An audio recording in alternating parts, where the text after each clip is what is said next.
Hello, welcome to another episode of Things That Go Bump in the Night. Quick story here. I like to tell buddy when I was in Savannah, Georgia, and I was kind of a little bit radical. You know how you are, and you're kind of young, you get saved, and you're on fire. And I was with a church that believed in casting out devils, the whole gospel, and believed in the Great Commission that you have been given power and authority to cast out devils. But sometimes things just kind of jump up on you, and you've just got to go and you just got to roll with it.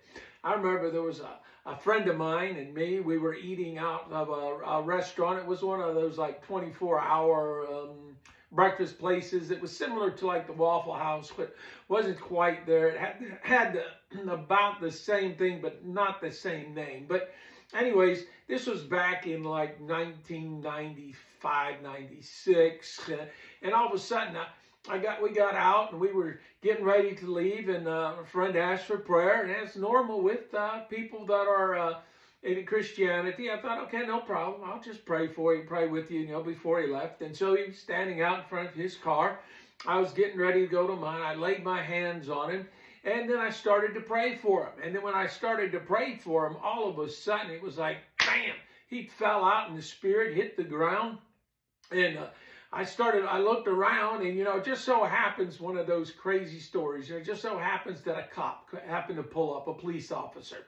And I'm thinking, oh no, here he is seeing me. And by all practical purposes, because it almost looked like I slugged the guy and just knocked him to the ground. But he fell to the ground, and I went to go help pick him up to kind of like get him up before, the police officer came. And all of a sudden, when I went to pick him up, he started growling. I mean, he was like manifesting like a spirit. He was growling at me, and he was cussing, whatever else, but he was growling.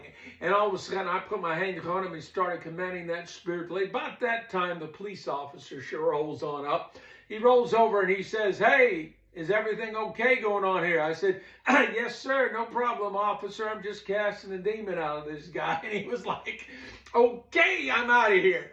And he kind of left. So at that point, I figured before any more crowds got on, I picked the guy up and I said, "Come on, get in the car." And I called up a friend and I said, "Hey, I've got another one that's coming over here. It was 10 o'clock at night. This just happens to be my future wife." Didn't know at the time.